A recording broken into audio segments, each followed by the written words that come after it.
Bueno, la primera pregunta del Espera, el patrón. profe está cargando. Bien, la primera pregunta del patrón. Vamos a iniciar primero por el patrón del parcial. ¿Ves? Dice, la mayoría de los linfocitos B humanos, sangre periférica, expresan en superficie. La respuesta es simultáneamente inmunoglobulina M e inmunoglobulina D. ¿Ya? La respuesta correcta es la número 2. En un ganglio linfático con folículos linfoides secundarios, las células T se localizan preferentemente en, la respuesta correcta es la 4, para corteza y médula. Profe, ¿Okay? disculpe. Es ¿Sí? que yo creo que el problema es más que todo que nosotros no, o sea, no dimos esos temas con usted, o sea, no presentamos esas temáticas. ¿Cuál temática, doctor? Por ejemplo, esa pregunta, los ganglios linfáticos, no lo dimos, o sea, no. O sea, doctor, usted no dio el tema de órganos linfoides. O sea, sí dimos el tema de los órganos linfoides, claro que sí, pero no, o sea, llegamos nada más diciendo que cuáles son las clasificaciones de los órganos linfoides primarios, secundarios y hasta el terciario, y hablamos varias cosas como de la maduración de los linfocitos, o más que todo nos centramos en la médula ósea y en el timo, pero no hablamos de más nada. Y ese es un argumento para que esta pregunta no sea válida. ¿Usted estudió del libro?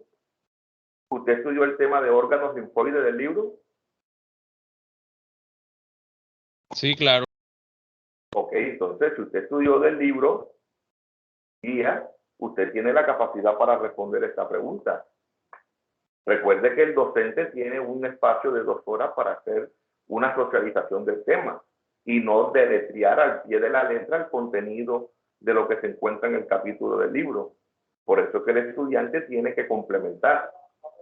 Entonces, ese argumento suyo es un argumento que deja mucho que pensar en un estudiante de medicina de 4º semestre. Seguimos.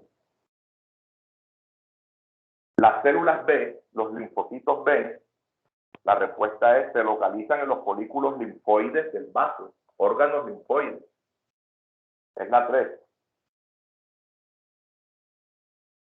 ¿Cuál de las siguientes no es una célula presentadora de antígenos? Estuvimos hablando sobre respuesta inmune innata y su contenido celular. La respuesta correcta es la 1, que es el linfocito T, que ya usted sabe que el linfocito T forma parte de la respuesta inmune adaptativa. Muy bien. ¿Cuál es el órgano primario de maduración de los linfocitos B en mamíferos? La médula ósea. Los linfocitos B son los únicos leucocitos maduros capaces de sintetizar o de producir, ya que usted lo sabe. La respuesta inmune humoral, que es mediada por el linfocito B, se caracteriza por la producción de anticuerpos. El uso terapéutico de inmunoglobulinas endovenosas provenientes de donantes desarrollado la enfermedad se denomina respuesta inmune humoral secundaria homóloga. Indicar cuál de los siguientes compuestos no forma parte de los gránulos azurófilos primarios de neutrófilos. La respuesta correcta es la 3. Esta pregunta la voy a valer para todos, ¿oyeron? Este tercer punto. Porque aquí sí estuve revisando y ese punto no lo hemos discutido. ¿Ok? Entonces, esa pregunta va a ser válida para todos, ¿oyeron? No se preocupen por eso. De eso vamos a hablar en el día de hoy. Ok. La discriminación de subpoblaciones de linfocitos, cuando ese linfocito se está desarrollando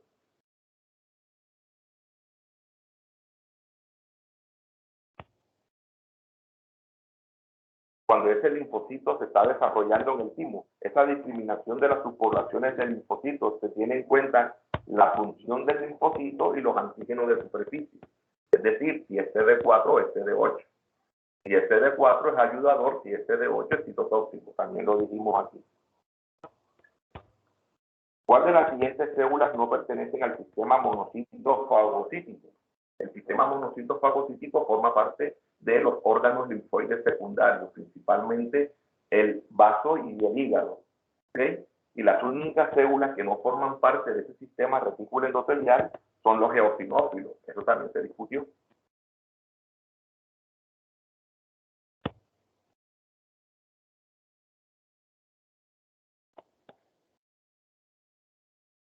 Muy bien. El ganglio linfático, las células plasmáticas se encuentran preferentemente en, la respuesta correcta es, en la zona medular del ganglio.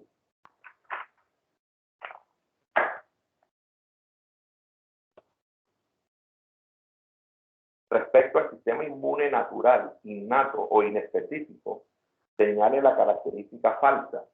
La respuesta es, no incluye la secreción de interleuquinas. Eso es falso. Las interleuquinas son componentes tanto de la respuesta inmune innata como de la respuesta inmune adaptativa. Entonces, esto es falso. Respecto a los órganos linfoides, señale la afirmación falsa.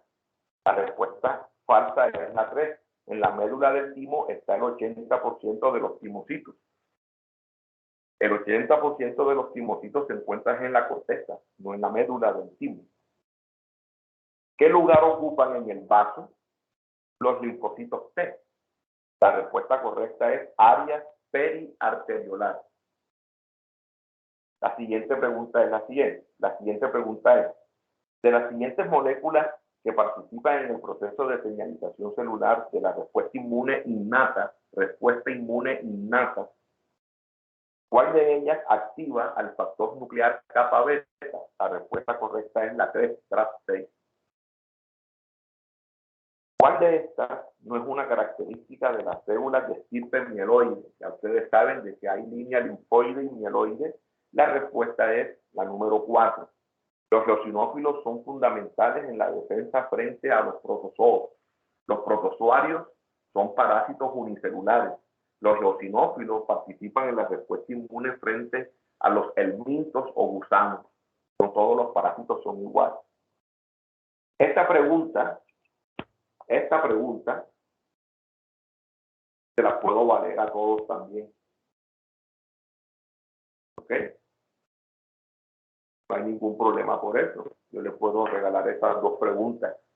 ¿Ok? Porque ese tema de granulocitos no lo hemos discutido a totalidad. Los centros germinativos de Fleming, es decir, que van 2 preguntas que yo les estoy obsequiando, ¿ok? No las estoy anulando, porque yo podría hacer la otra alternativa, anular las preguntas y no calificar sobre el número total de preguntas, sino 2 menos. Pero yo les estoy ayudando, se las estoy regalando, es decir, yo estoy dando por sentado de que todos sacaron esas preguntas buenas, ¿vio? Porque puedo hacer también lo otro. Muy bien. Los centros germinativos de Fleming, presentes en los folículos linfoides secundarios de los órganos linfoides periféricos, están constituidos principalmente por, la respuesta correcta es 5 linfocitos B. Los linfocitos B son los que generan linfoproliferación. Y recuerde que aquí también están algunas preguntas relacionadas con los casos clínicos. Si no me respondió esta pregunta, entonces no me pudo haber respondido una pregunta del caso clínico. ¿Ok? Cuando las células de Langerhans, que son células presentadoras de antígenos, que han capturado antígenos en respuesta innata, llegan a un ganglio linfático, se convierten siguen siendo células de Langerhans. Siguen siendo células de Langerhans. Son células presentadoras de antígenos que no cambian su nombre cuando realizan su función. La actividad antibacteriana de la lisozima se debe a, la lisozima es una molécula que forma parte de la respuesta inmune innata y se debe a que tiene la capacidad de hidrolizar el peptidoglucano de las bacterias gram positivas. De allí la importancia de la lisozima a nivel de las barreras anatómicas naturales. Los linfocitos que entran en un ganglio linfático con la sangre arterial salen del compartimiento vascular a través de, la respuesta correcta es, vénulas de endotelio alto. ¿Ok? 1, 2, 3, 4, 5, 6, 7, 8, 9, 10, 11, 12, 13, 14, 15, 16, 17, 18, 19, 20. ¿Ok? De esas 20 preguntas que te hice, yo te voy a regalar 2. Yo te las voy a regalar. ¿Ok? No las voy a anular. Yo se las regalo. 2 preguntas. Es decir que yo les voy a regalar 0.5. Si son 20 preguntas, cada pregunta cuesta 0.25. Yo les voy a obsequiar 0.5. ¿Ok? Muy bien. Vamos con el quiz.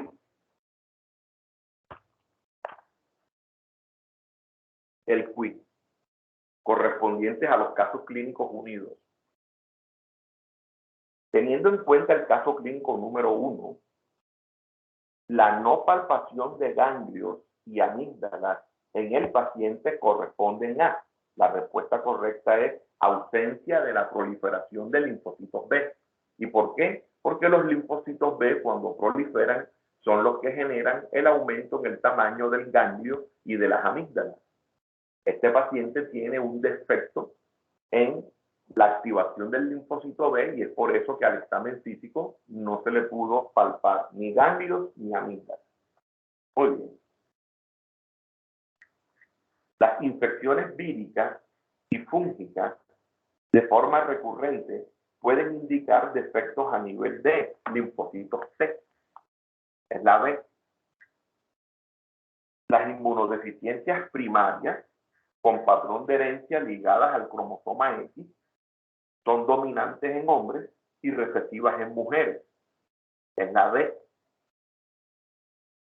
Las infecciones bacterianas recurrentes a nivel de mucosas respiratorias pueden indicar defectos a nivel de el linfocito B, déficit en la producción de anticuerpos. Es la A. Los pacientes con inmunodeficiencia severa combinada se caracterizan por tener un defecto a nivel de, la respuesta es a nivel de la respuesta inmune adquirida, principalmente en el linaje linfoide. La respuesta es la C. Con respecto al tratamiento de pacientes con inmunodeficiencia severa combinada, señale la opción incorrecta. La opción incorrecta es la E, timo halogénico. Esa es una propuesta solamente para aquellos defectos, como por ejemplo el síndrome de Digeorge o el síndrome de Neselov. El timo halogénico no es una propuesta para los pacientes con inmunodeficiencia severa combinada. La siguiente pregunta es, con respecto a las causas etiológicas de la inmunodeficiencia severa combinada, señale la opción incorrecta. La opción incorrecta es la E, BTK. La tirosina quinasa de Bruton no produce inmunodeficiencia severa combinada.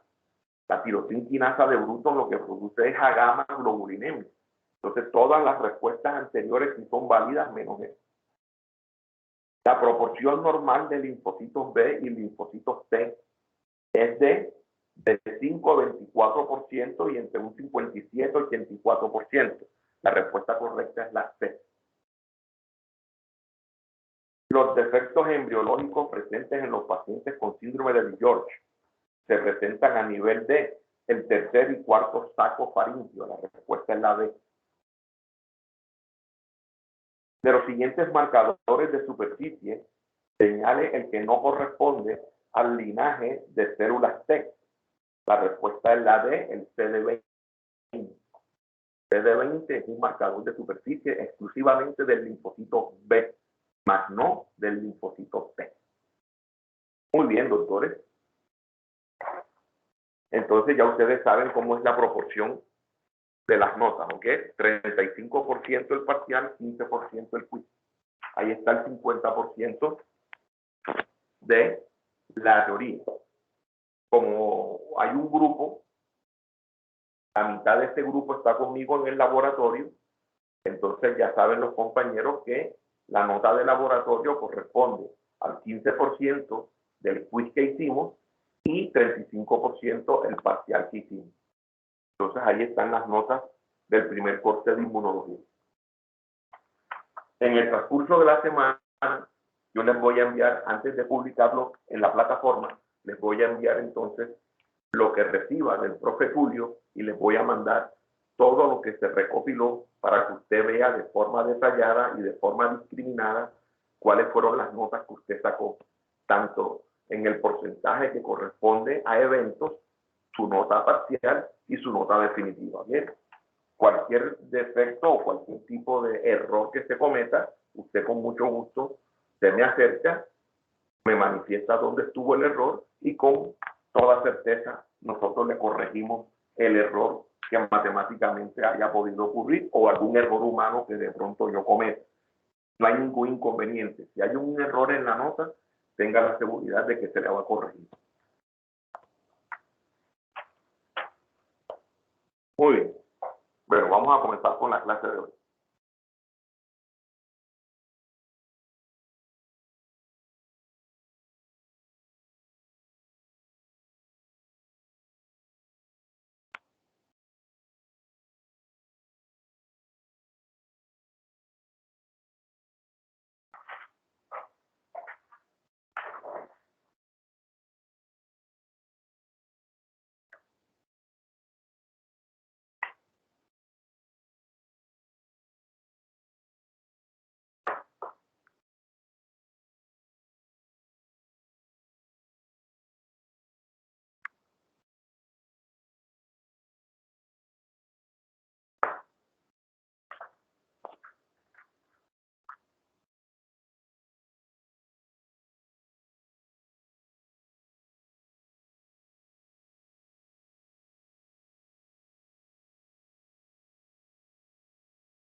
Bueno, muy bien.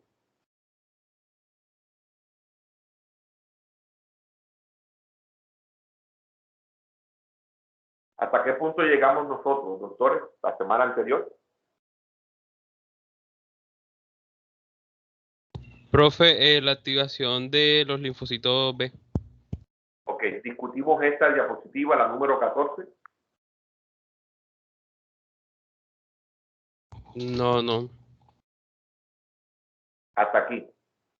Esta diapositiva, la 11, sí se discutió.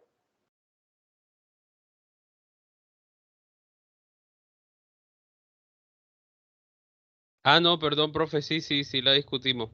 La que preguntó de primero. La 14. Sí, de hecho, me equivoqué, habíamos quedado hasta como una diapositiva del diagnóstico de COVID, creo. Pero no sé si era parte de la clase o usted lo Sí, mencionó. estuvimos hablando algo al respecto precisamente. Vamos a partir de aquí. Estuvimos mencionando algo con respecto al diagnóstico serológico de COVID, como lo dice el compañero, y era porque estuvimos comentando que cuando el linfocito B se activa y prolifera, él al principio produce inmunoglobulina M, ¿ok? Es el anticuerpo que produce de primero. Por eso que en medicina la presencia de inmunoglobulina M frente a un antígeno está indicando un evento agudo o un evento reciente. Si es un contexto infeccioso, quiere decir que el paciente recientemente se acaba de infectar. Pero a medida que perpetúa la respuesta humoral, el linfocito experimenta una serie de cambios en donde él experimenta un fenómeno conocido como switching o cambio de isotipo, en donde deja de producir inmunoglobulina M para comenzar a producir otro tipo de anticuerpo como lo es la inmunoglobulina G. ¿Okay? Por eso es que a nivel de medicina, cuando tú quieres evaluar si un paciente está siendo infectado o estuvo infectado, está siendo infectado o estuvo infectado, usted solicita IgM e IgG. ¿Ok? Entonces, no sé si de pronto la monitora les compartió unos resultados, doctora. No sé si de pronto que yo le compartí a usted se lo compartió a sus compañeros, unos resultados de una paciente que se hizo unas pruebas de IgM e IgG contra COVID. Y yo precisamente le pregunté si ella tiene o tuvo COVID. Si usted me dio la respuesta acertada, tuvo COVID. ¿Por qué tuvo COVID? Porque hay un predominio de inmunoglobulina G con ausencia de inmunoglobulina M. Muy bien. Además de esto, el linfocito B experimenta un proceso que se conoce como maduración por afinidad. Maduración por afinidad es un fenómeno supremamente importante porque es lo que permite entender por qué a medida que perpetúa la respuesta humoral, el tipo de anticuerpo que se produce van a ser más eficaces.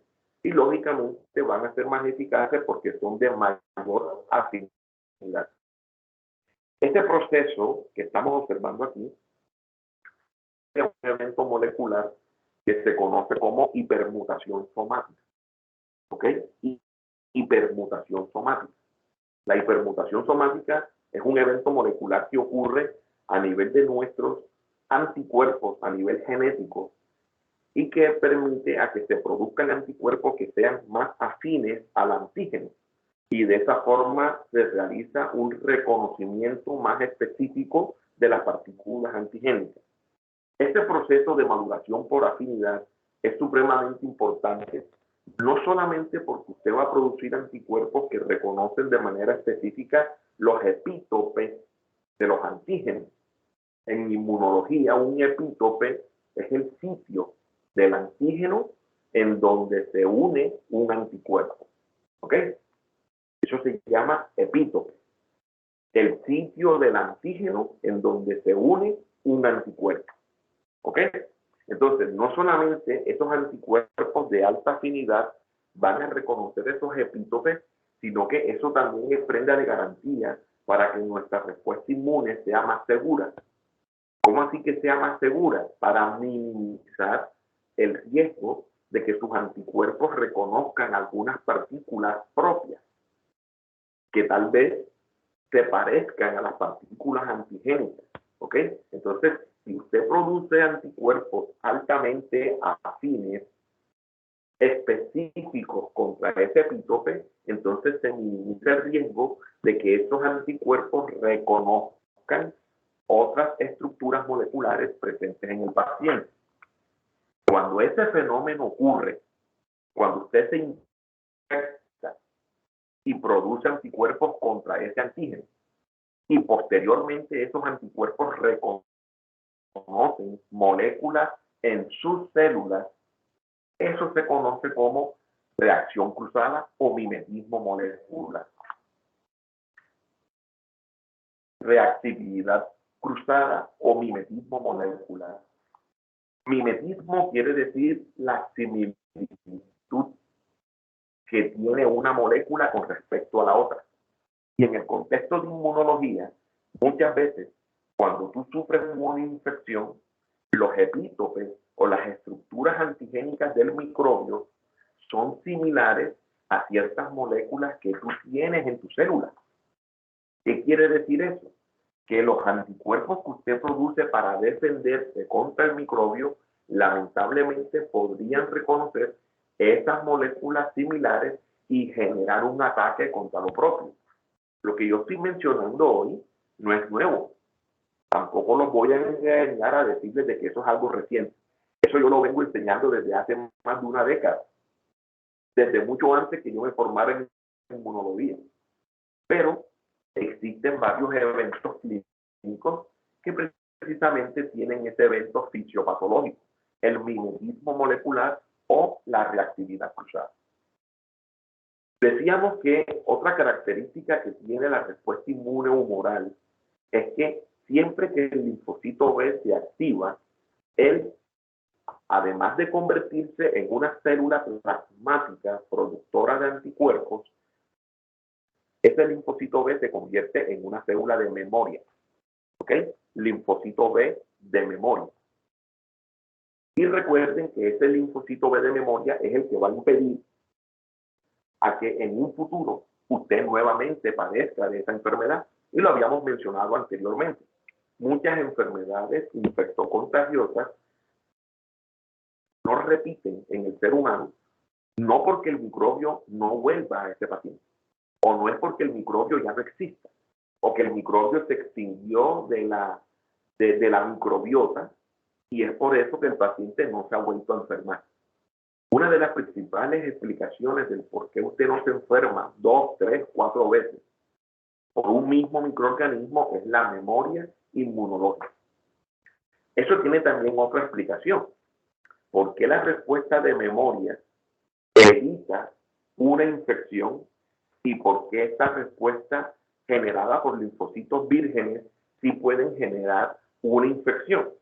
No es lo mismo la respuesta humoral que desarrolla un linfocito B virgen a la respuesta humoral que desarrolla un linfocito B de memoria. ¿Ok? No es lo mismo. ¿Por qué? Primero, porque un linfocito B virgen tarda aproximadamente 2 semanas para comenzar a producir anticuerpos. Es decir, que este evento que estuvimos explicando aquí tarda aproximadamente 14 días. Segundo, el tipo de anticuerpo que se produce por parte de un linfocito B virgen es un anticuerpo de baja afinidad. Entonces, tras que dura 14 días, los anticuerpos que se producen son de baja afinidad y son de tipo IgM. ¿Y qué tiene que ver que sea de tipo IgM? Que esta molécula es una molécula muy grande, y lo comentábamos la semana pasada. Es una molécula muy grande, no atraviesa el endotelio, solamente está confinada al espacio intravascular. Quiere decir que si el foco infeccioso se encuentra fuera del torrente sanguíneo, entonces este anticuerpo que usted está produciendo no va a llegar hasta allá, porque no atraviesa el endotelio vascular. ¿Ok? Entonces, ¿qué diferencia tiene esta respuesta mediada por un linfocito virgen a esta respuesta mediada por una célula de memoria? Si este linfocito virgen tardaba 14 días, esta célula de memoria tarda solamente un par de horas. Segundo, el tipo de anticuerpo que produce este linfocito B de memoria ya no es una inmunoglobulina M, es una inmunoglobulina G. Y como pueden observar en la diapositiva, no es un pentámero, sino un monómero. Quiere decir que esta molécula pequeña sí logra atravesar el endotelio y otras membranas corporales. Cuando un anticuerpo atraviesa membranas, este fenómeno se conoce como transístosis. ¿Ok? Este fenómeno se conoce como transístosis.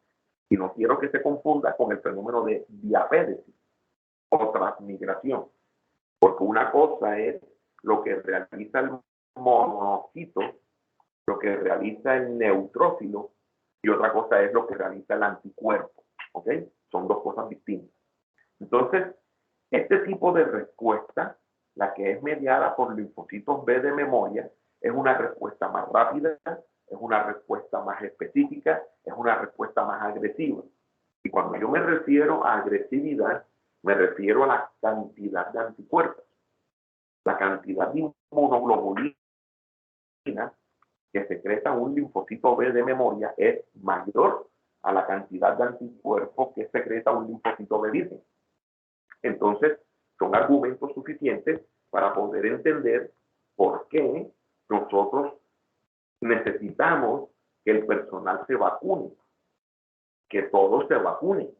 Si usted se vacuna contra el coronavirus, usted va a generar células de memoria y cuando usted se exponga al coronavirus que está en el ambiente, no al que está en la vacuna, al que está en el ambiente, lógicamente ya usted tiene células de memoria, linfocitos B de memoria.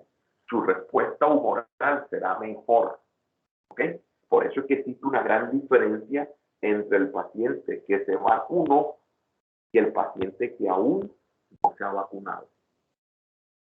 El paciente que aún no se ha vacunado y se enferma con el nuevo coronavirus va a montar este tipo de respuesta, es decir, linfocitos vírgenes.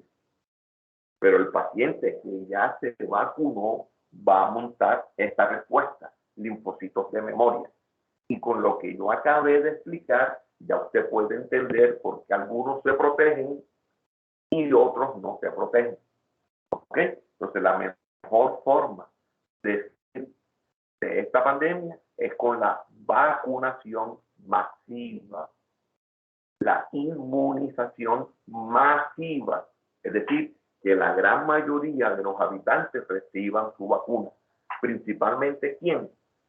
Las personas que pertenecen a los grupos de alto riesgo. Mira que en un principio iniciaron por los adultos mayores, los pacientes con comorbilidades, y desde ese momento hasta la fecha hemos venido bajando el grupo etario. Ya se están vacunando niños de 12 años en adelante. ¿Ok? Muy bien. Aquí estamos viendo esta diapositiva en donde estamos observando lo que realiza el linfocito B dentro de un ganglio linfático. Y aquí estamos viendo dos cortes histológicos de un ganglio linfático. Este corte histológico que usted está observando aquí corresponde a un paciente con una enfermedad que se conoce como el síndrome de hiperinmunoglobulina M. Síndrome de hiperinmunoglobulina M. Llama mucho la atención porque de pronto usted dirá, profe, pero hiperinmunoglobulina M no encaja dentro de las inmunodeficiencias, porque si fuera una deficiencia, lo lógico sería hipo, que significa bajo. Resulta y pasa que esta enfermedad, hiper-IgM, es una inmunodeficiencia de tipo humoral. Es un tipo de enfermedad en donde la respuesta humoral no funciona bien. Y se debe a que el linfocito T, me devuelvo aquí, y se debe a que el linfocito T no expresa esta molécula que yo estoy señalando aquí, que se conoce como el ligando CD40, también conocido como el CD154. ¿Ok? Ligando CD40 o CD154. Esta molécula que se expresa en la membrana del linfocito T es necesaria para que se lleve a cabo la sinapsis entre el linfocito T y el linfocito B a nivel folicular, es decir, dentro del folículo. Si no existe la unión entre este ligando y esta molécula presente en el linfocito B no realiza este fenómeno que estamos viendo aquí, que se conoce como switching o cambio de isotipo. Es decir, no se realiza el cambio de IgM a IgG. No se realiza el cambio de IgM a IgA. No se realiza el cambio de IgM a IgE. Es decir, de este ligando sobre la membrana del linfocito T afecta a los procesos de activación del linfocito B. Y por eso nosotros la semana anterior mencionamos algo que se llama sinapsis inmunológica. La sinapsis que existe entre el linfocito T y el linfocito B. Esta unión que se lleva a cabo entre las dos células permite a que se complemente la respuesta celular con la respuesta humoral. Y eso repercute en la calidad de vida del paciente y que él tenga una respuesta eficaz. La ausencia de esta molécula imposibilita que el linfocito B realice switching. Quiere decir entonces que el único anticuerpo que él va a producir es la M, porque no hace cambio de isotipo, no cambia el tipo de anticuerpo. Quiere decir que el único anticuerpo que ese paciente tendrá va a ser inmunoglobulina M. Se llama la enfermedad hiper-IgM, síndrome de hiper-IgM. ¿Ok? Entonces aquí ustedes dirán, profe, ¿cómo es posible que un paciente que tenga este tipo de enfermedad no tenga una respuesta inmune eficaz? Nuevamente te explico lo siguiente. La inmunoglobulina M tiene algunas cosas a favor y tiene otras cosas en contra. ¿Qué cosas tiene a favor? De que es una molécula pentamérica. Es decir, hay 5 anticuerpos unidos a través de esta estructura. Existe una gran capacidad para reconocer antígenos y neutralizar a los antígenos. Pero solamente ella es eficaz a nivel del espacio intravascular. Ella solamente es eficaz en el plasma, en la sangre. Entonces yo hago una pregunta. Si usted tiene un foco infeccioso, no en la sangre, sino en un tejido, usted no va a disponer de inmunoglobulina M en ese tejido. ¿Por qué? Porque la inmunoglobulina M es una molécula grande. Es una molécula que tiene una estructura en forma de pentámero. Y es una estructura tan grande que no atraviesa membrana. ¿Qué quiere decir eso? Que si usted solamente dispone de inmunoglobulina M, como lo que sucede en este síndrome, quiere decir que ese anticuerpo solamente va a estar confinado al torrente sanguíneo. No llegará al alveolo, no llega al tejido conectivo, no llega a ningún tipo de foco infeccioso. Es por eso que el paciente va a tener infecciones de forma recurrente. Y por eso este tipo de enfermedad es una inmunodeficiencia primaria, porque se debe a un defecto genético. Pero es una inmunodeficiencia primaria que compromete la respuesta humoral. ¿Por qué? Porque es el tipo de respuesta que se ve afectada, la producción de anticuerpos. Entonces, aquí estamos observando una comparación entre el folículo linfoide presente en un paciente con este síndrome y los folículos linfoides en un paciente normal. ¿Ok? Este es un corte histológico de un ganglio linfático. Miren que aquí estamos observando los centros germinativos de Fleming o los centros germinales, que son estas estructuras que yo estoy señalando aquí. Miren que estas estructuras están ausentes acá.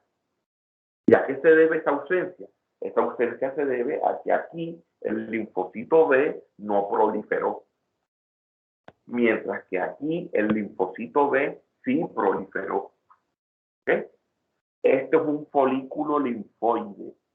Este es otro folículo linfoide. ¿Vio? Entonces, aquí estamos observando por qué la mayoría de los defectos que ocurren a nivel de los linfocitos B están afectando la producción de anticuerpos.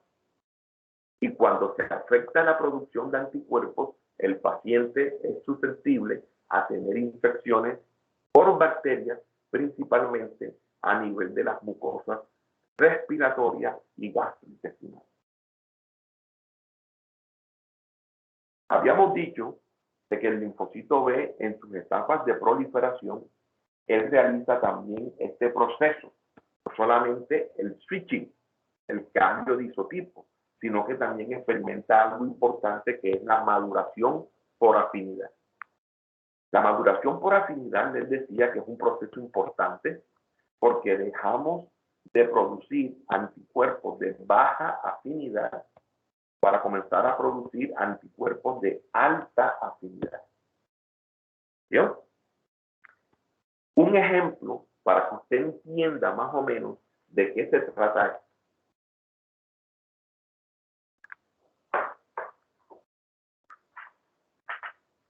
Esta es la estructura de un anticuerpo y ahora lo vamos a ver con más detenimiento.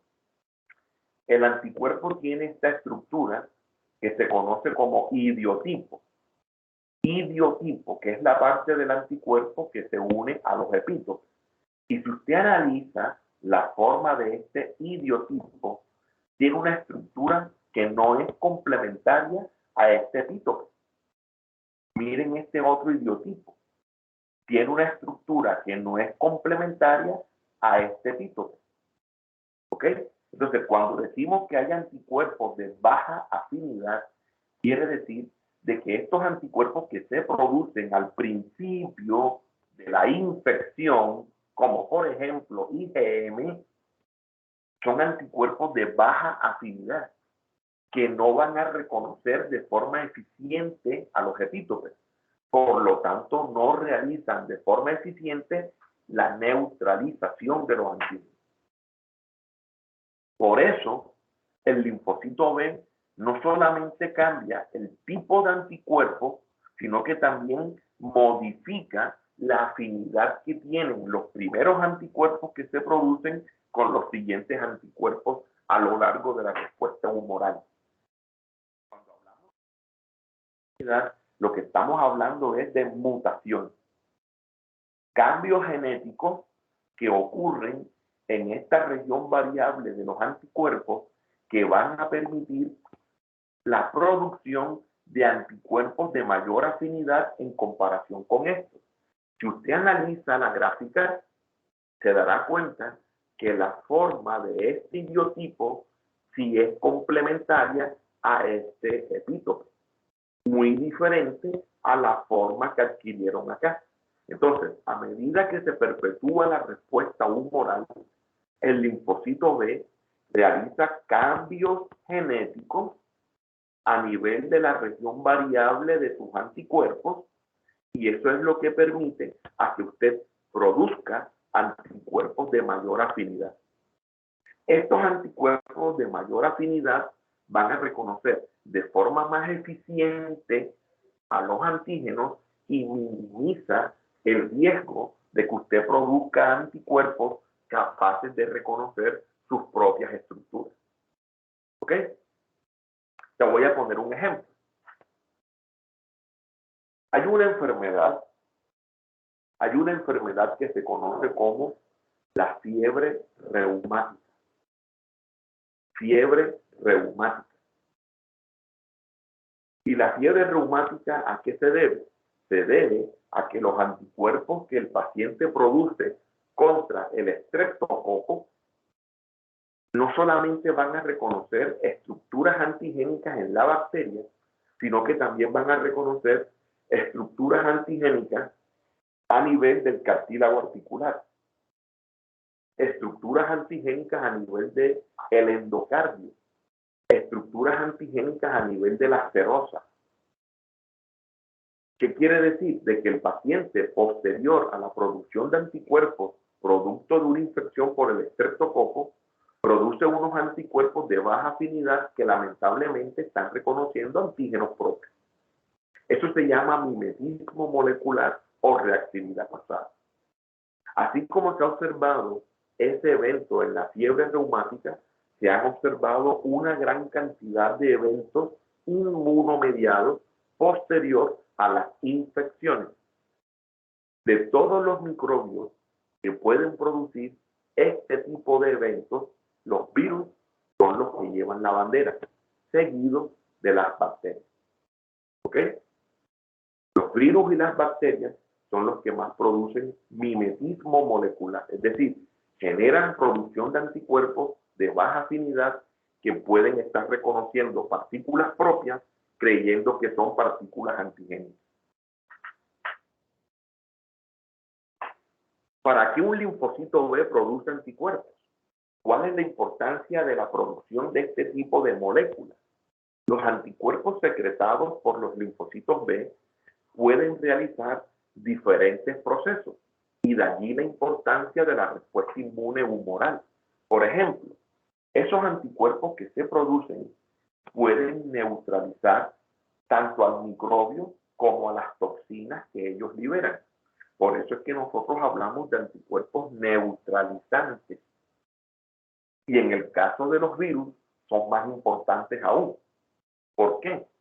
Porque los virus son parásitos estrictos. Los virus están obligados a infectar a una célula para utilizar a esa célula como una fábrica productora de nuevos billones. ¿Ok? Entonces, el virus no tiene la autonomía de replicarse por sí mismo. Ojo que el virus no se reproduce, el virus se replica. Entonces, para que el virus pueda replicarse, él está obligado a meterse al citoplasma de una célula a través de los receptores que la célula tiene en su membrana. Es por eso que existen algunos virus que tienen un tropismo por algunos tejidos o por algunas células. Y es por eso que nosotros desde la microbiología médica podemos entender por qué algunos virus producen encefalitis, otros virus producen gastroenteritis, otros virus producen neumonía, otros producen hepatitis. Cada virus tiene una estructura diferente y cada virus reconoce receptores diferentes, que son los que le sirven como puerta de entrada. Entonces, ¿por qué es importante la producción de anticuerpos en las infecciones virales? Porque si usted produce anticuerpos, esos anticuerpos pueden neutralizar al virus y se llaman anticuerpos neutralizantes.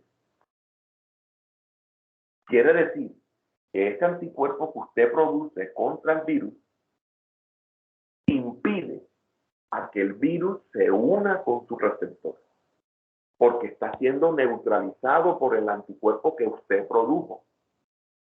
Si ese virus no se une con el receptor, entonces el virus no entra a la célula. Y si el virus no entra a la célula, el virus no se replica. Y si no hay replicación viral, entonces no hay infección. ¿Ok? Entonces yo hago una pregunta. ¿De qué forma yo puedo impedir a que el nuevo coronavirus se replique en un paciente y evitar el COVID-19?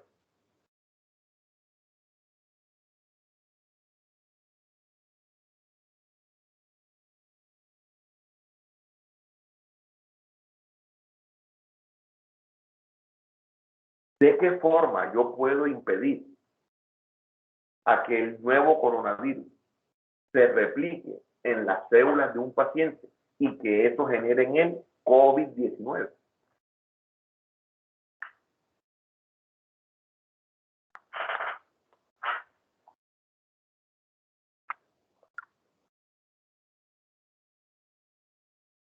A través de las vacunas. A través de las vacunas. Si usted vacuna al paciente, pues lógicamente él va a producir anticuerpos neutralizantes y esos anticuerpos neutralizantes van a bloquear al nuevo coronavirus y de esa forma vamos a impedir a que él se una con el receptor.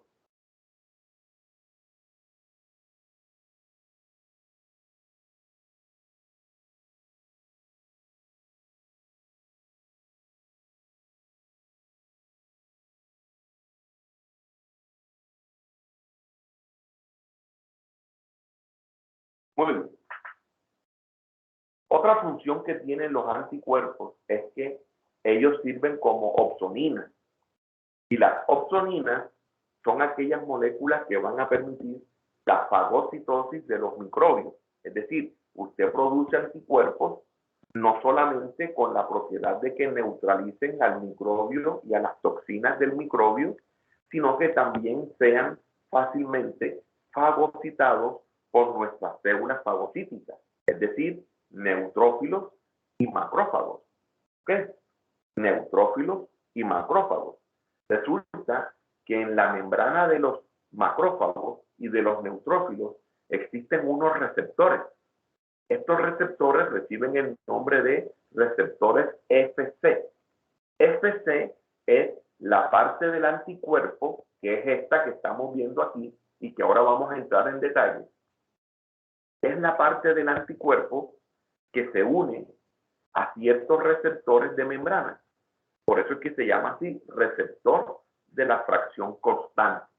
Quiere decir entonces de que en el momento en que un anticuerpo se une al microbio, él opsoniza al microbio y va a facilitar la fagocitosis de ese microbio, dado que el fagocito tiene receptores Fc y esto va a permitir internar al microbio, fagocitar al microbio y destruir al microbio.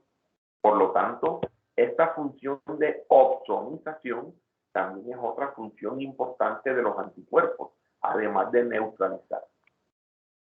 Otra función importante de los anticuerpos es participar en un proceso que se conoce como citotoxicidad celular dependiente de anticuerpos. Esto es un fenómeno importante y se ha observado no solamente en la respuesta inmune frente a los virus, sino también un mecanismo de respuesta inmune frente a los tumores. ¿Ok? La citotoxicidad celular dependiente de anticuerpos. Aquí estamos viendo una célula infectada por un virus. Aquí estamos viendo anticuerpos reconociendo antígenos en la membrana de la célula. Y aquí estamos viendo a la célula NK, natural killer, que a través de este receptor Fc comienza a realizar su efecto citotóxico sobre la célula infectada. Entonces miren lo que estamos haciendo aquí. Decíamos que un virus necesita una célula para poder replicar. Imaginémonos que esta es la célula que el virus está utilizando como fuente para producir nuevas variantes virales. Una vez que el anticuerpo reconoce los antígenos virales, pues lógico, él se pega aquí. Y una vez que los anticuerpos se pegan a estos antígenos virales expresados sobre la membrana de la célula, eso facilita la llegada de la célula NK. La célula NK reconoce la región Fc, se une a esta parte del anticuerpo y eso motiva a que la célula NK comience a liberar sustancias con capacidad citotóxica. Y eso es lo que va a permitir a que se destruya esta célula y de esa forma, destruyendo la célula, se impide la nueva producción de virus. Sin embargo, esto es un arma de doble filo. Esto es un arma de doble filo. ¿Por qué es un arma de doble filo? Porque esta célula que estamos destruyendo es una célula propia. Es una célula que el virus infectó. Yo no estoy destruyendo a una célula extraña. Yo estoy destruyendo una célula mía que fue infectada por el virus. ¿Qué quiere decir? Que este efecto citotóxico mediado por las células NK va a terminar destruyendo células propias. Por esa razón, algunas enfermedades virales pueden traer como consecuencia enfermedades metabólicas o pueden ser la causal de enfermedades autoinmunes. De allí la importancia de la vacunación. Si usted se vacuna contra los principales virus que producen enfermedades en el ser humano, usted minimiza el riesgo de padecer enfermedades metabólicas, enfermedades autoinmunes e incluso cánceres, porque hay algunos virus que en el momento en que realizan su infección trastornan a la célula que incluso generan malignidad o cáncer. Muy bien. Otra función que tienen los anticuerpos es activar al sistema del complemento. El sistema del complemento es un conjunto de proteínas plasmáticas que tienen la capacidad de reconocer algunos cambios estructurales presentes en los anticuerpos cuando reconocen una bacteria o un antígeno. Aquí estamos viendo el antígeno, aquí estamos viendo el anticuerpo pegado al antígeno y miren que aquí tenemos una molécula del complemento reconociendo cambios en la región Fc. Eso genera la activación de un sistema enzimático que se conoce como sistema del complemento, que lo vamos a discutir más adelante. El sistema del complemento genera destrucción del microbio, produce algunas moléculas que van a permitir la fagocitosis del microbio y también participa en algunos procesos de regeneración tisular, como lo es la inflamación. ¿Ok? Esto lo vamos a discutir más adelante. Aquí estamos viendo la estructura de un anticuerpo. Miren que un anticuerpo es un tetrámero, como lo habíamos dicho la semana pasada. ¿Por qué es un tetrámero? Porque es una molécula que está constituida por 4 cadenas. Aquí estamos viendo 2 cadenas ligeras, estas 2, y 2 cadenas pesadas. ¿Por qué se llama cadena ligera? Porque el tamaño de esta cadena es menor al tamaño de esta otra. Esta cadena pesada tiene mayor cantidad de aminoácidos que esta que estamos viendo aquí. Al tener mayor cantidad de aminoácidos, por lógico, pesa más. ¿Ok? De allí su nombre, cadena pesada y cadena ligera. ¿Cuántas cadenas ligeras tiene un anticuerpo? Tienen 2. ¿Y cuántas cadenas pesadas tiene un anticuerpo? Tienen 2. Entonces, 2 cadenas ligeras, 2 cadenas pesadas. Eso hace 4 cadenas. Por eso es que usted en la bibliografía va a encontrar de que los anticuerpos son tetrámeros, moléculas constituidas por 4 cadenas. Bien. Las 2 cadenas ligeras que conforman a los anticuerpos pueden ser de 2 tipos. Pueden ser cadenas kappa o pueden ser cadenas lambda. Es decir, esta es kappa al igual que esta, o esta es lambda al igual que esta. Eso es fisiológico, es decir, que las 2 cadenas sean kappa o que las 2 cadenas sean lambda. Si una cadena es kappa y la otra es lambda, eso es anormal. Y eso se podría presentar cuando existen algunas malignidades hematológicas, principalmente algunos tipos de trastornos hematológicos de compromiso a nivel de los linfocitos B. Lo mismo sucede con las cadenas pesadas. Las cadenas pesadas que conforman un anticuerpo deben ser iguales. ¿Ok? Deben ser iguales. Sin embargo, hoy en día, en el campo de la reumatología, se ha podido observar que existen unos anticuerpos que se llaman asimétricos. Anticuerpos asimétricos. ¿A qué se debe ese nombre? Se debe a que la mitad de un anticuerpo, es decir, si yo parto el anticuerpo por aquí, la mitad de un anticuerpo, es decir, esta parte está constituida por una cadena pesada y una cadena ligera diferente a esta otra parte de acá. ¿Ok? Y este tipo de anticuerpos se conocen como anticuerpos asimétricos y se han observado en algunas patologías reumáticas como lupus, artritis reumatoide, espondilitis anquilosante. Entonces, fisiológicamente, nuestros anticuerpos deben tener la misma cadena pesada y la misma cadena liviana. ¿Ok? Bien. El anticuerpo tiene 2 partes. Si yo divido al anticuerpo por aquí,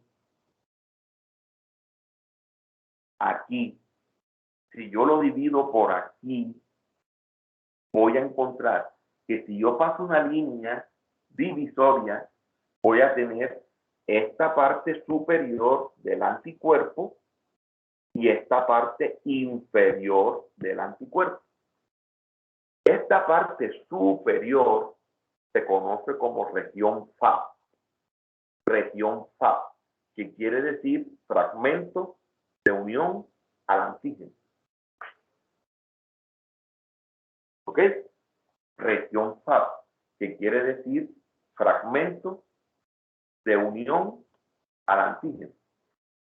Y esta parte de acá abajo se conoce como región FC, que se conoce como fracción constante o fracción cristalizable. Entonces, esta parte de acá abajo, que se llama región FC, es esta parte que estuvimos mencionando aquí. Véalo aquí. FC. ¿Vio? Entonces, existen unos receptores para la región FC de los anticuerpos. Es decir, existen unos receptores que reconocen esta parte del anticuerpo. En los libros, tú vas a encontrar de que esta región FC recibe el nombre de isotipo, mientras que la región FAP recibe el nombre de idiotipo. Isotipo es. Idiotipo es. ¿Ok? Entonces, si yo divido el anticuerpo en dos partes, esta parte de acá arriba se conoce como región FAP o idiotipo. Y esta es la parte del anticuerpo que se une a los antígenos. Esta es la parte de los anticuerpos que reconoce a los epítopes.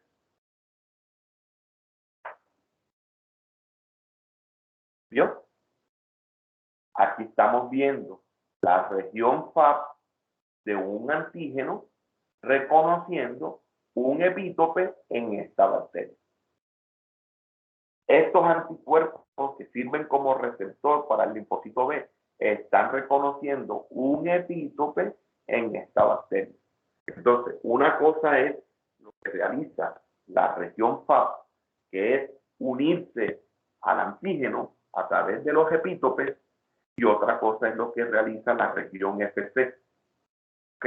Entonces, decíamos que la región FC se conoce como isotipo, y esta región del anticuerpo es la responsable de la actividad biológica del anticuerpo, de los mecanismos efectores del anticuerpo. Por eso es que aquí estamos observando las funciones de los anticuerpos. ¿Ok?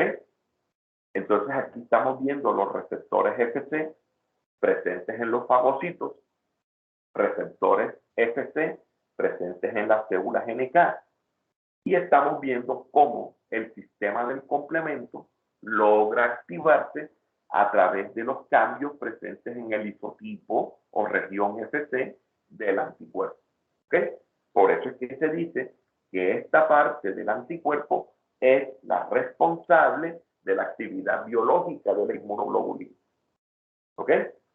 Muy bien. ¿Qué podemos destacar de aquí?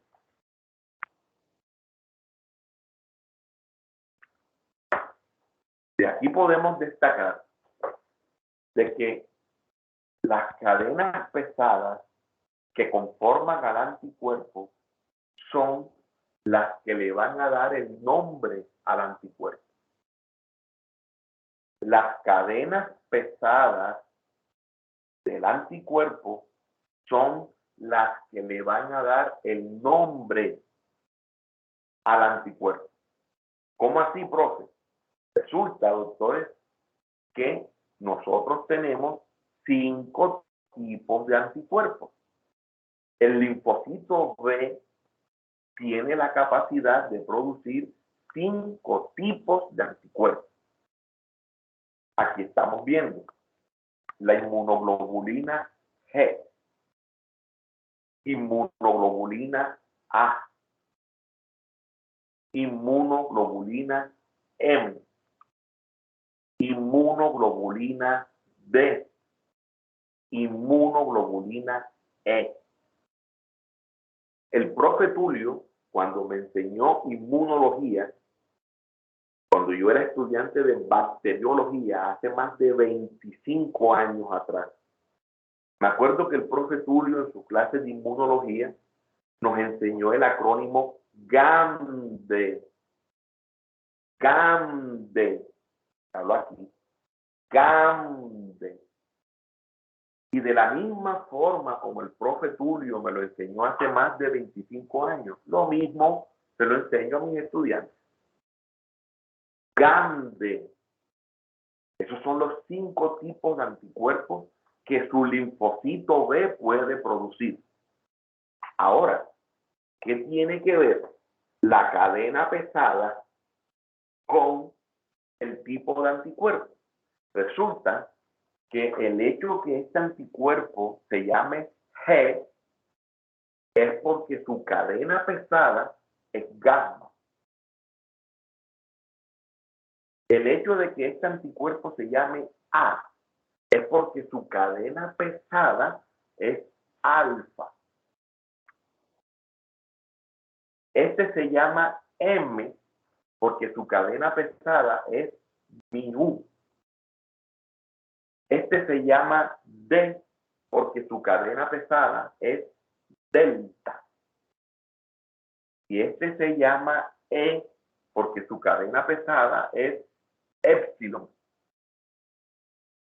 Entonces, según el alfabeto griego y según el tipo de cadena pesada que tenga el anticuerpo, así recibirá su nombre. G, gamma, A, alfa, M, mu, D, delta, E, epsilon. Entonces ya usted está aprendiendo de dónde viene el nombre de cada anticuerpo. Vamos a ver si es cierto lo que hemos mencionado desde la semana anterior y la clase de hoy. Cadena pesada, gamma, alfa, mu, delta, epsilon. La estructura, decíamos que es un tetrámero. 2 cadenas pesadas, 2 cadenas livianas. Aquí estamos viendo que usted en el plasma puede tener inmunoglobulina G con 2 cadenas pesadas gamma o 2 cadenas livianas kappa. 2 y 2, 4, tetrámero. Pero también puedes tener 2 cadenas pesadas gamma y 2 cadenas livianas lambda. Es decir, que tú puedes tener 2 tipos de inmunoglobulina G, o que sus cadenas pesadas sean kappa, o que sus cadenas livianas, sean kappa, o sus cadenas livianas sean lambda. Vamos a ver qué ocurre con la A. Cadena pesada alfa, cadena ligera kappa, cadena pesada alfa, cadena ligera lambda. Y lo mismo ocurre con cada una de las inmunoglobulinas. Aquí, por ejemplo, miren que en el material bibliográfico hay un error. Aquí hay un error. ¿Por qué? Porque si estamos hablando de inmunoglobulina M, entonces la cadena pesada no puede ser alfa.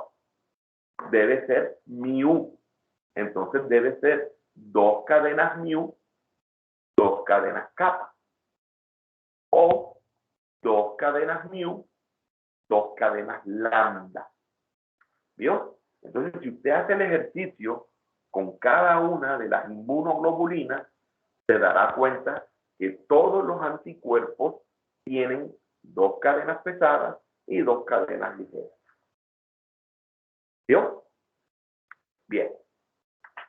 Con respecto a las subclases, hoy en día se ha demostrado que existen 4 subclases de inmunoglobulina G y 2 subclases de inmunoglobulina A.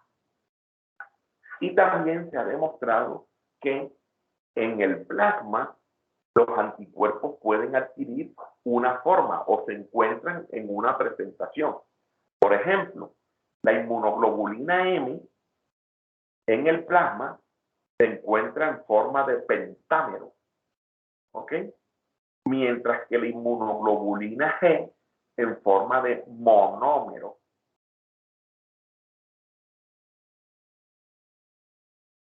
la G en forma de menómero, la M en forma de pentámero. La inmunoglobulina A en el plasma en forma de monómero y a nivel de las mucosas se encuentra en forma de dímero o en forma de molécula secretora. La inmunoglobulina D en el plasma prácticamente está ausente y principalmente la vamos a encontrar a nivel de la membrana de los linfocitos B, sirviendo como molécula correceptor. Aquí estamos viendo la inmunoglobulina E, que es un anticuerpo que participa en las enfermedades alérgicas, y la forma como se encuentra la inmunoglobulina E es en forma de monómero a nivel del plasma. Este es el peso molecular de cada una. Podemos observar que la que tiene mayor peso molecular es la inmunoglobulina M, por ser una molécula grande en forma de pentámero, no abandona el torrente sanguíneo. Pero miren que aquí observamos que el anticuerpo de mayor prevalencia en el plasma es la inmunoglobulina G. Es decir, que el anticuerpo de mayor concentración en el plasma es la inmunoglobulina G. Y esto es un punto interesante, doctores. ¿Por qué? Porque en el campo de la inmunología clínica, cuando un paciente tiene déficit de inmunoglobulina G, eso es un factor de riesgo para que él tenga infecciones recurrentes, dado que de todos los anticuerpos, el que se encuentra en mayor concentración es la G.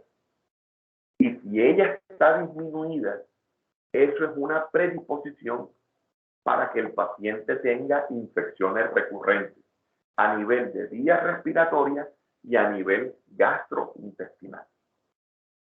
Otro punto interesante es el único anticuerpo que se reemplaza como estrategia terapéutica es la inmunoglobulina G. Ningún otro anticuerpo se coloca como alternativa terapéutica o como terapia de reemplazo. El único que se coloca, ya sea endovenoso, subcutáneo, ¿okay?, es la inmunoglobulina G, ya sea de forma subcutánea, de forma facilitada o de forma endovenosa. Los otros anticuerpos no se colocan por ningún tipo de vía, porque existe un mayor riesgo que el beneficio. Muy bien. Miren que en cuanto a la función, los anticuerpos tienen diferentes funciones. No todos los anticuerpos cumplen la misma función. Y aquí estamos viendo de forma discriminada las diferentes funciones que habíamos mencionado aquí: neutralización, opsonización, citotoxicidad celular dependiente de anticuerpos y la activación del complemento. Entonces aquí estamos observando que no todos los anticuerpos neutralizan de forma eficiente. ¿Ok? Por ejemplo, la inmunoglobulina M tiene capacidad de neutralización, la inmunoglobulina G1, G2, G3, G4 y la A. La inmunoglobulina D y la inmunoglobulina E no neutralizan, no participan en los procesos de neutralización. Aquí tenemos, por ejemplo, el proceso de opsonización, es decir, este proceso para facilitar la fagocitosis por parte de neutrófilos y de macrófagos. Aquí estamos viendo que de todos los anticuerpos, quienes realizan de forma eficiente opsonización es la inmunoglobulina G1 y la inmunoglobulina G3. Inmunoglobulina G1 e inmunoglobulina G3. Aquí estamos viendo la citotoxicidad celular. Ese proceso que realiza eficientemente las células NK lo hace de forma eficiente cuando participa la inmunoglobulina G1 y la inmunoglobulina G3. la degranulación de mastocitos para que se libere histamina. No todos los anticuerpos degranulan mastocitos. Quien realiza ese proceso de forma eficiente es la inmunoglobulina E. ¿Ok? Aquí estamos viendo la activación del complemento. De los anticuerpos que usted tiene, los que realizan activación del complemento de forma eficaz es la inmunoglobulina M, la inmunoglobulina G1, la inmunoglobulina G3, de una forma muy sutil, la G2 y la inmunoglobulina A. Miren que la inmunoglobulina E y la inmunoglobulina D, por lo menos, no activa el sistema del complemento. Y este punto es interesante, ¿por qué? Porque en reumatología, los autoanticuerpos, que son los responsables del edema, de la inflamación, del dolor que caracterizan a los pacientes con enfermedades reumáticas, la mayoría de esos autoanticuerpos son de tres tipos. La mayoría son IgG, pueden ser IgM y una minoría de ellos pueden ser IgA. ¿Ok? IgG, IgM e IgA. ¿Y qué características tienen esos tres tipos de anticuerpos? Que los tres pueden activar al sistema del complemento. Y si los tres pueden activar al sistema del complemento, entonces los tres anticuerpos pueden producir inflamación. Por eso es que las enfermedades reumáticas en donde participan autoanticuerpos se caracterizan por ser enfermedades inflamatorias, porque esos autoanticuerpos pueden activar al sistema del complemento y pueden generar inflamación en nuestro paciente. Simplemente para que usted vaya haciendo el ejercicio y no solamente esté aprendiendo inmunología básica, sino que vaya comenzando a correlacionarlo con la clínica. Recuerde que usted es un estudiante de medicina. Usted está estudiando medicina y todo lo que usted aprenda en su componente básico debe relacionarlo con su práctica médica. Esto es un ejemplo de eso. Muy bien.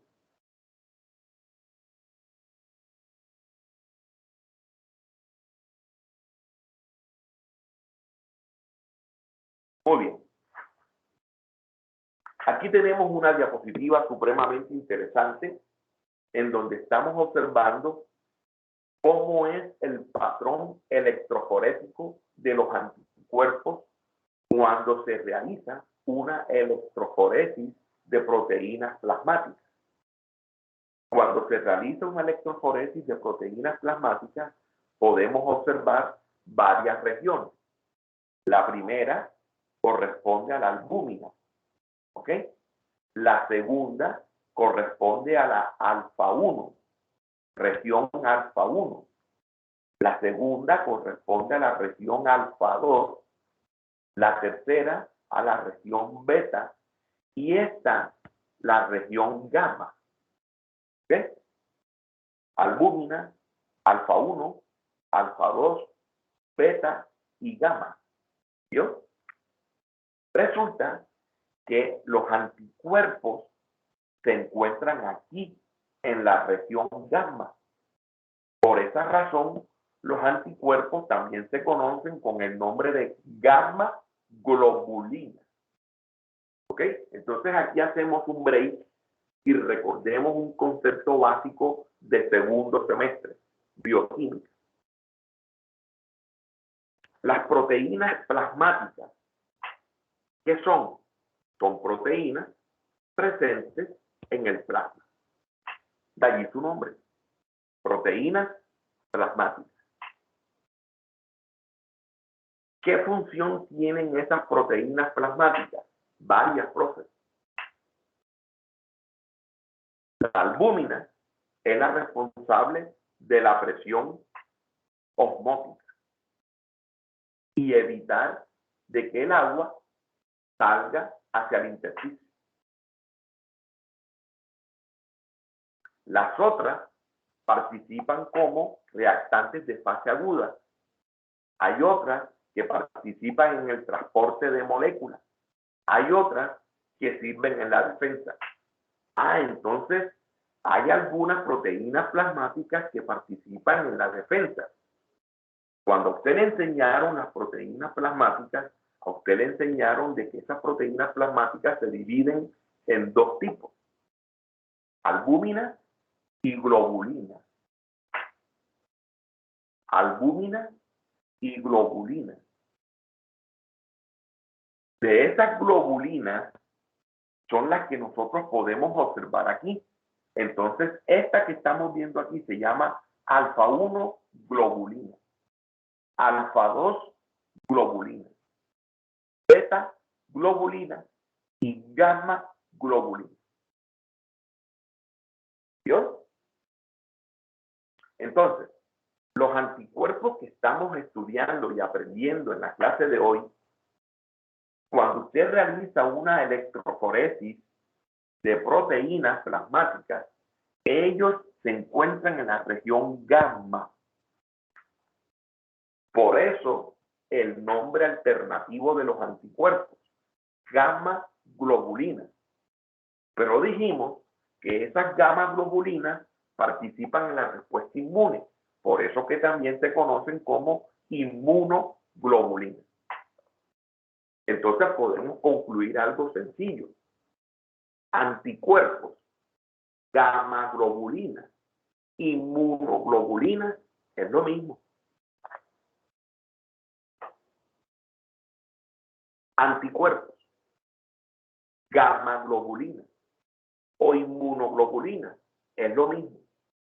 No se trata de tres moléculas distintas, es la misma cosa. Pero es pertinente que usted, como estudiante de medicina, lo sepa para que puedas entender lo que usted va a aprender en los siguientes semestres.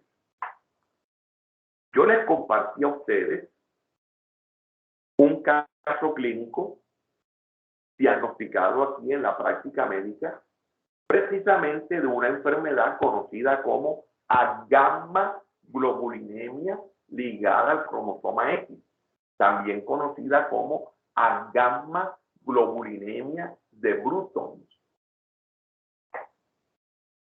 ¿Qué quiere decir? Sin anticuerpos en sangre. Sin anticuerpos en sangre. La gamma-globulinemia de Bruton es un trastorno genético que afecta a los linfocitos B principalmente. La mutación en la tirosinquinasa del linfocito B, y esa mutación en la tirosinquinasa del linfocito B impide a que se lleve a cabo los procesos de señalización celular. ¿Ok? Y si no se lleva a cabo los procesos de señalización celular, cuando el linfocito B reconoce un antígeno, pues lógicamente el linfocito B no se activa, no prolifera, no produce anticuerpos. ¿Ok? Entonces, es una forma importante para que usted pueda entender por qué esta enfermedad recibe ese nombre. ¿Ok?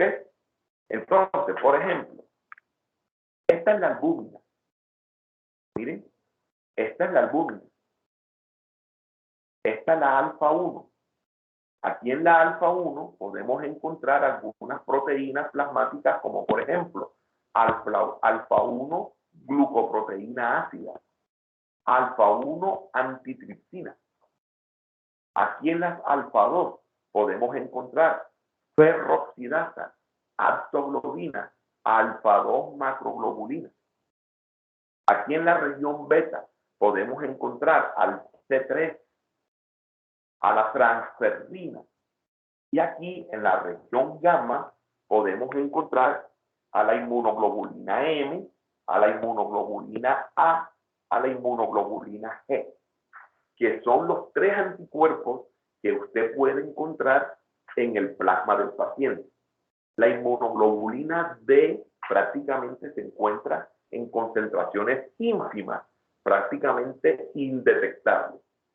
El otro anticuerpo que también se encuentra en concentraciones muy ínfimas es la E. ¿Ok? Por eso es que usted aquí va a encontrar que cuando se habla en términos clínicos de inmunoglobulinas séricas, se habla principalmente de inmunoglobulinas G, A y M. G, A y M. Muy bien.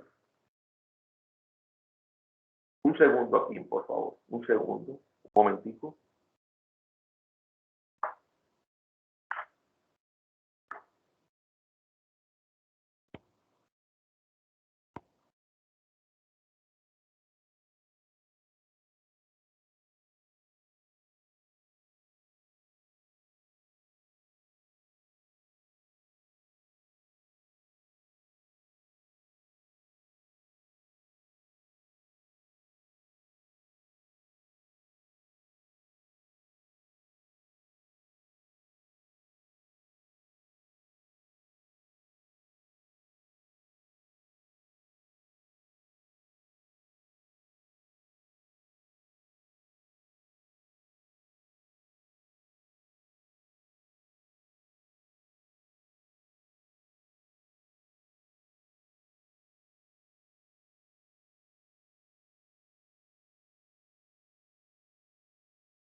Aló.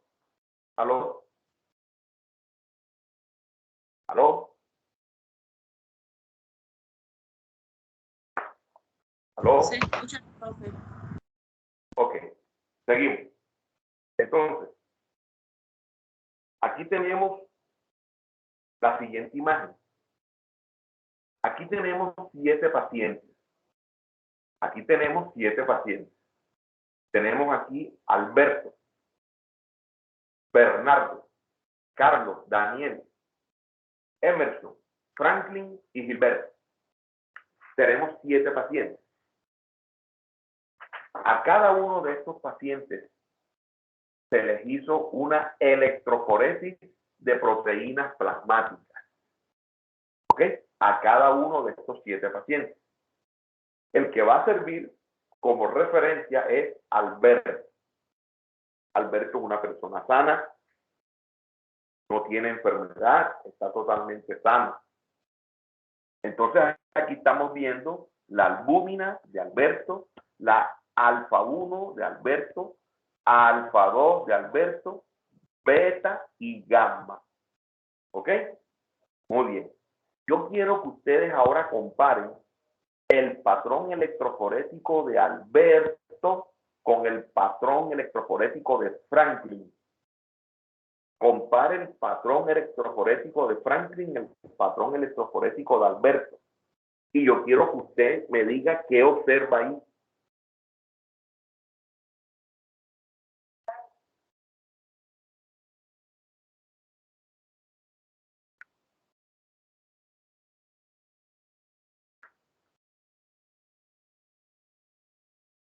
allí es evidente que la cadena, la región gamma está ausente. ¿Ok? La región gamma está ausente. ¿Qué quiere decir? De que este paciente carece de gamma globulina. Este paciente carece de gamma globulina. ¿Qué quiere decir? De que este es un paciente con deficiencia de anticuerpos. ¿Vio? Eso es un paciente con deficiencia de anticuerpos. No hay región gamma. Ahora, si usted compara el patrón electroforético de Alberto con el patrón electroforético de Daniel, usted puede observar algo aquí que llama mucho la atención. Que la intensidad de la región gamma en Daniel es mayor a la de Alberto, que quiere decir de que aquí hay muchas inmunoglobulinas. Lo más seguro es que Daniel esté pasando por un proceso infeccioso, está produciendo anticuerpos y es por eso que esta región gamma es más intensa que la región de Alberto. ¿Ok? Aquí estamos viendo la región gamma de Gilberto. La región gamma de Gilberto. Esta región gamma llama mucho la atención. Esta región gamma llama mucho la atención. ¿Por qué? Porque la región gamma debe ser así. ¿Ok? Hay un smear, es decir, está esparcido. Y eso se debe a los tres tipos de anticuerpos que encontramos aquí, G, A y M.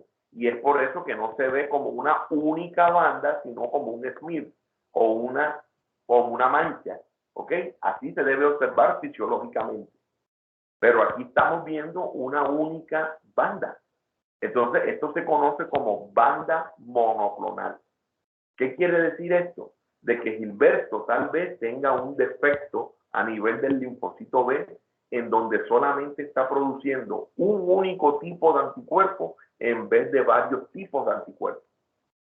Y eso se puede observar en algunas patologías, como por ejemplo mieloma múltiple.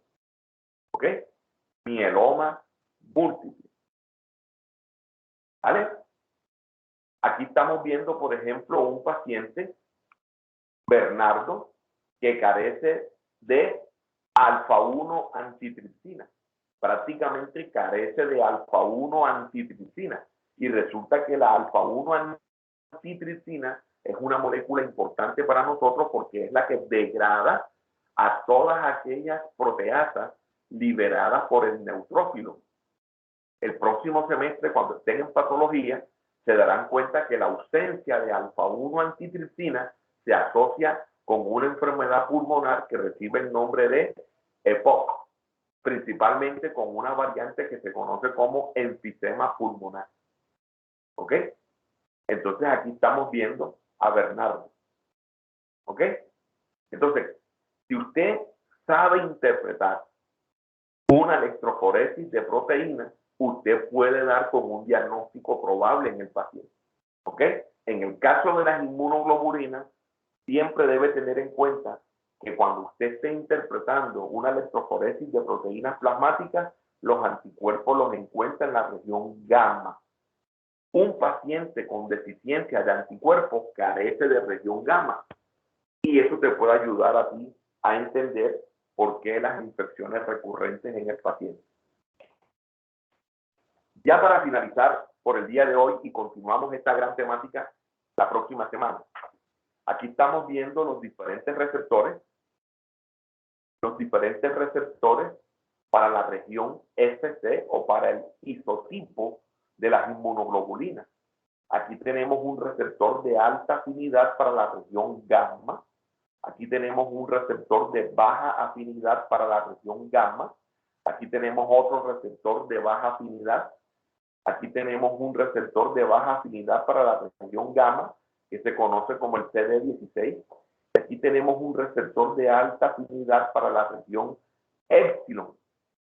¿Qué quiere decir? De que este receptor o estos receptores van a reconocer inmunoglobulina G, mientras que este receptor va a reconocer inmunoglobulina E. ¿Ok? Entonces, un punto interesante es en dónde se distribuyen cada uno de estos receptores. En dónde se distribuyen cada uno de estos receptores.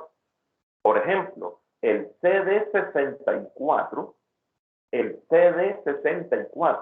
que es un receptor de alta afinidad para la región Fc gamma, se encuentra principalmente a nivel de macrófagos, neutrófilos y eosinófilos.